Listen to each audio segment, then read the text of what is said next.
Bonjour, c'est Martin Rémy et bienvenue sur Simple Logique explicable. Nous amorçons ici une suite de notre série de vidéos consacrée à la mécanique du solide.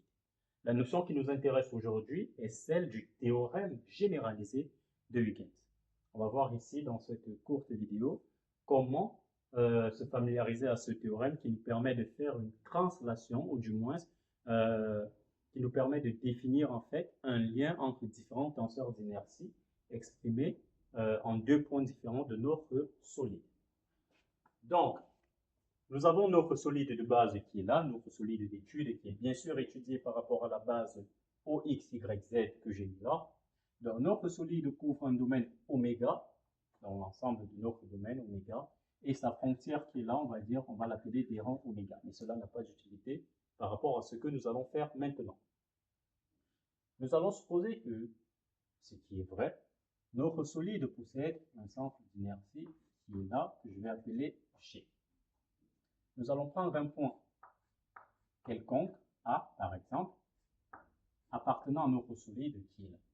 Alors, le théorème généralisé de Huygens va tout simplement nous permettre de définir une expression qui nous permet de lier les tenseurs d'inertie de notre solide exprimés en un point quelconque de notre solide qu'on a choisi qui est A et en son centre d'inertie.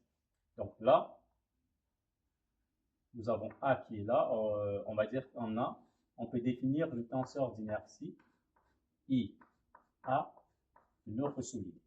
En G également, on peut définir notre tenseur d'inertie IG de notre solide. Donc ceci c'est notre solide, oméga et des rangs oméga compris.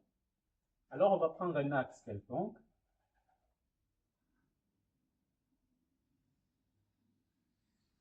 Là, on va prendre un axe quelconque également, passant par A tout simplement.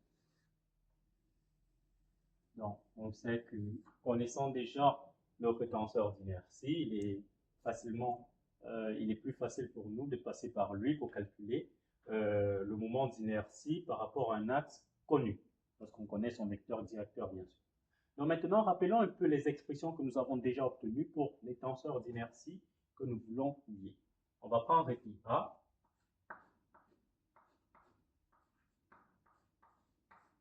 On va l'associer à un vecteur quelconque pour nous donner l'opérateur d'inertie. Ceci sera tout simplement une sommation continue sur notre domaine de A à un point quelconque de notre solide que je vais appeler M, vectoriel U, c'est le vecteur quelconque que j'ai appliqué à mon tenseur d'inertie, vectoriel à M est ici dm. Donc voilà ce que j'ai. De même, on va dire que ce même opérateur exprimé au point G sera tout simplement une sommation continue sur oméga. Gm vectoriel U vectoriel Gm.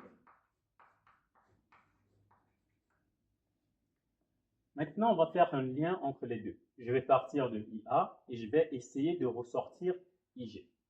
L'expression de IA qui est là par la relation de Charles peut me faire intervenir le point G sur les expressions vectorielles de AM, tout simplement.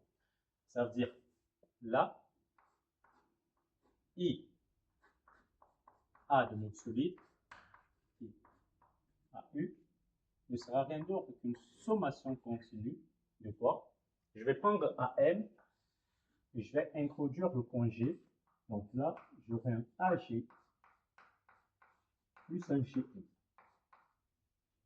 Donc, je me retrouve avec AG plus GM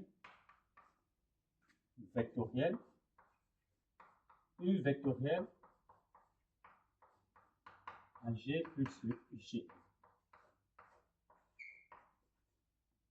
Et maintenant ici, pour faire ce produit tout simple, ce sera, je vais d'abord commencer par AG. J'aurai AG vectoriel U vectoriel AG, puis AG vectoriel U vectoriel GM, puis je passe par GM et je fais pareil. Donc ceci va me donner quoi? Une sommation continue sur oméga. Je commence par AG. J'ai AG vectoriel U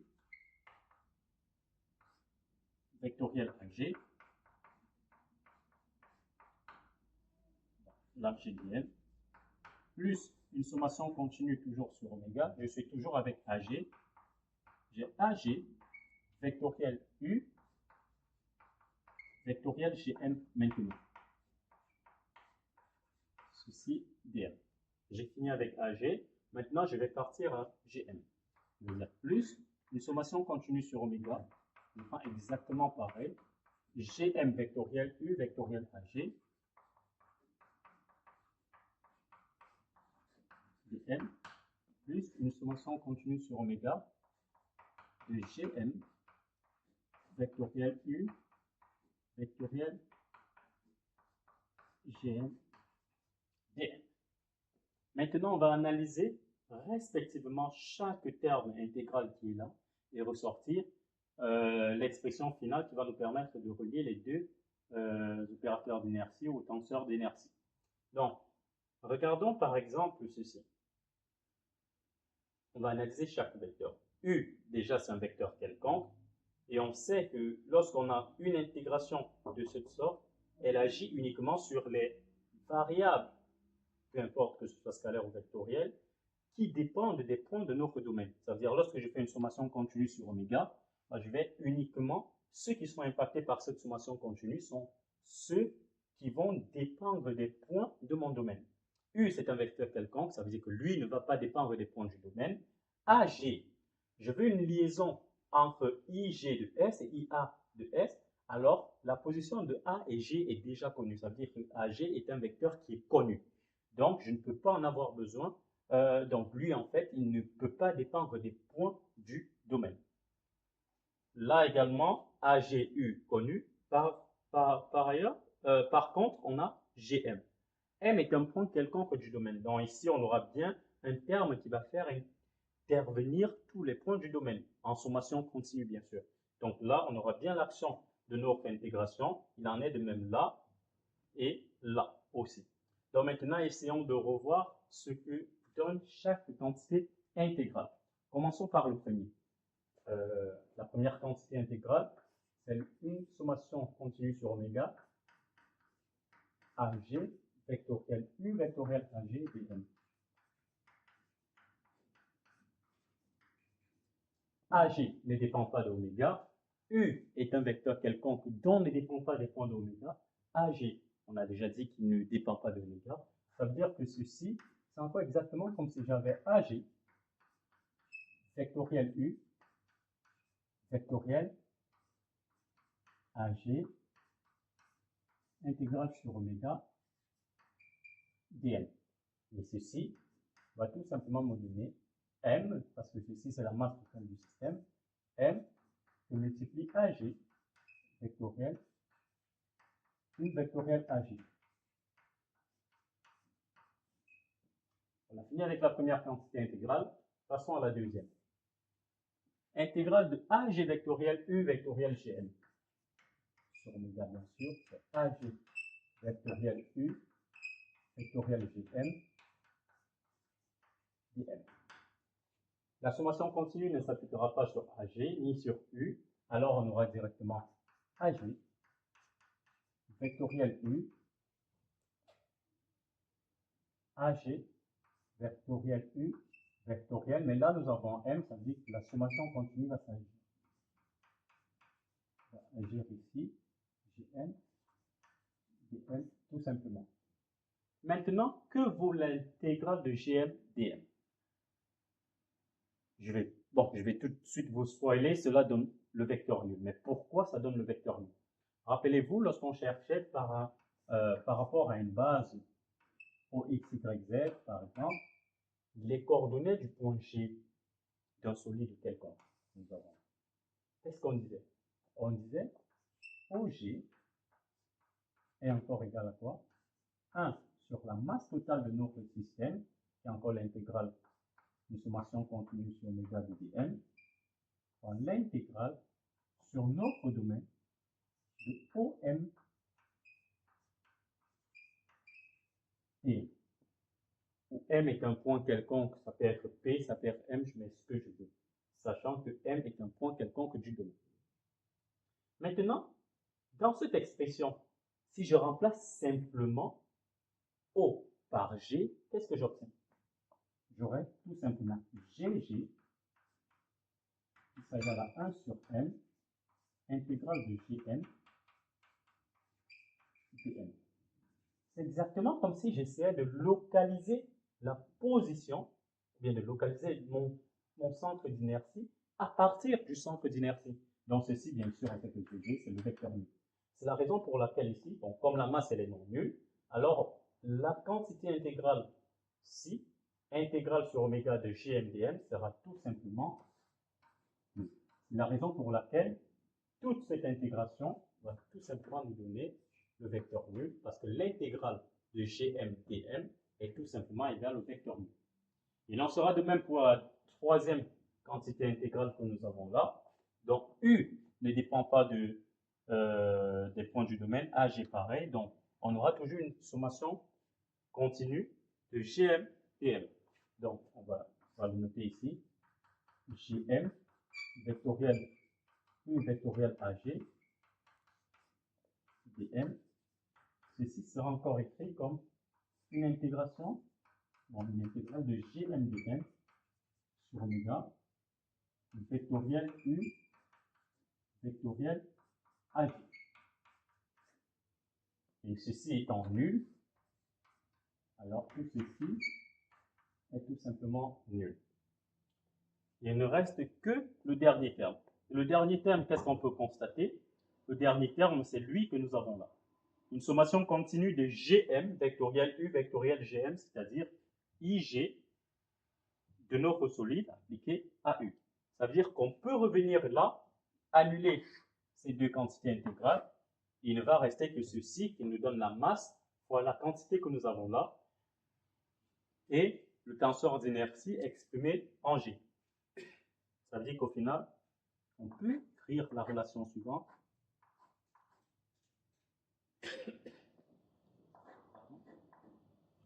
IA de notre solide appliqué à un vecteur U quelconque est encore égal à I G de notre solide appliqué à ce même vecteur U, et ceci, plus M, que va multiplier quoi? AG vectoriel U vectoriel AG.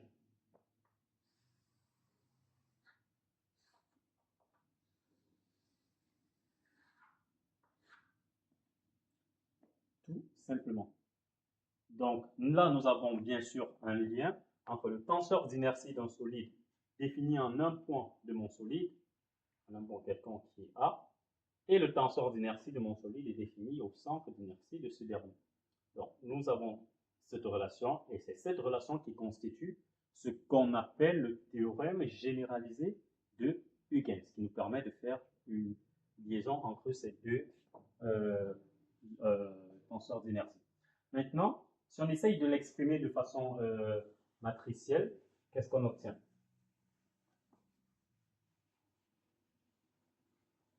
Alors, de façon matricielle, voici ce qu'on obtient.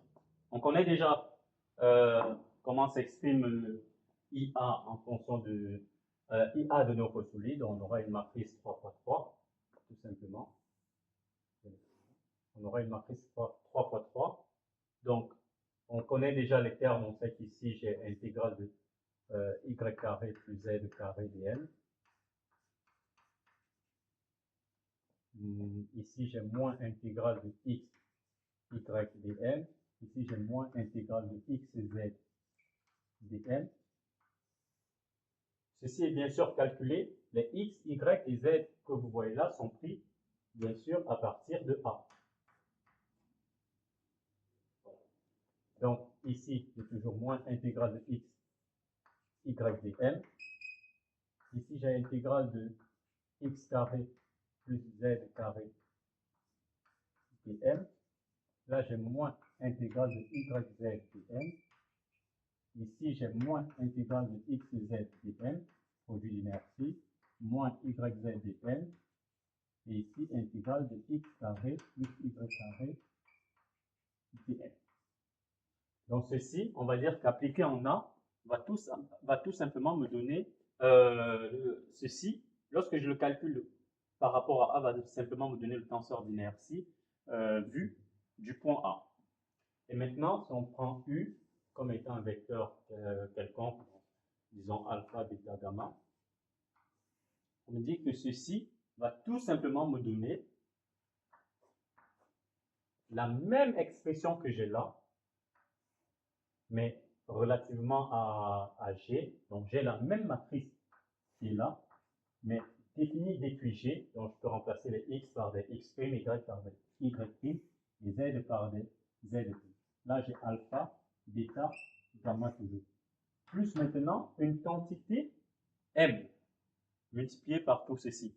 On peut également écrire ceci de façon matricielle, de telle sorte que nous ayons toujours un terme, une matrice, fois le vecteur U que nous avons là, parce que les expressions sont presque pareilles. Alors, pour ce faire, c'est simple. Qu'est-ce qu'on va faire? On va le faire d'ailleurs ici, rapidement. Alors, AG, on va prendre AG, A, B, C, par exemple. U, on connaît déjà que c'est alpha, bêta, gamma. Alpha, bêta, gamma. Alors, U vectoriel AG déjà, qu'est-ce que ça va donner? U vectoriel AG, qu'est-ce que ça va donner comme composante? Alors, si on calcule rapidement, on aura alpha, bêta, gamma. Je mets A, B, C. Je mets alpha A. Je barre ceci, j'ai bêta C moins gamma B. Première composante. Maintenant, quand je barre ceci, j'ai gamma A moins alpha C. Et quand je barre ceci, maintenant, j'ai alpha B moins bêta A. Voilà les composantes de U vectoriel AG. Maintenant, si je fais AG vectoriel ceci, c'est exactement comme si j'ajoutais encore A. Et la première ligne ici, c'est bêta C moins gamma B. Alors, je vais noter ça directement ici. AG vectoriel, U vectoriel AG. Qu'est-ce que ça va me donner? Première composante. Donc, c'est comme si je barrais la première ligne. J'aurais B fois tout ceci. Donc, B multiplie ça. J'aurais B fois alpha B. Ça fait alpha B carré. Moins bêta AB. Maintenant, j'ai moins C multiplié ceci. Moins C multiplié par ceci. Ça me fait moins gamma AC plus alpha C carré. Ça, c'est la première composante.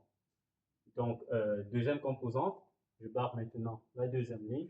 J'obtiens C fois ceci, j'ai bêta C carré moins gamma BC, parce que je multiplie là, moins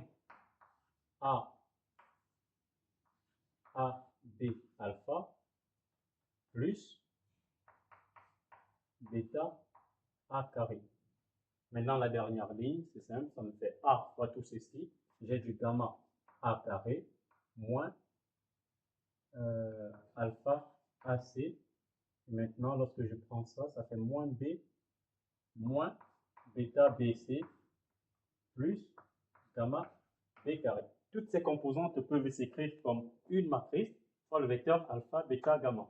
La preuve est que nous allons l'écrire ici. Donc, nous avons plus M déjà fois une matrice dont on va déterminer les caractéristiques qui va multiplier alpha, bêta, gamma. Les composantes, je veux dire.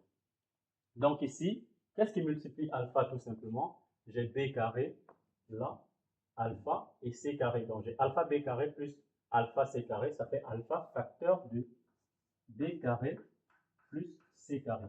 Donc c'est là. Maintenant, qu'est-ce qui multiplie bêta? J'ai moins AB. Donc ici j'ai moins AB. Qu'est-ce qui multiplie gamma? J'ai moins AC. J'ai moins AC tout simplement.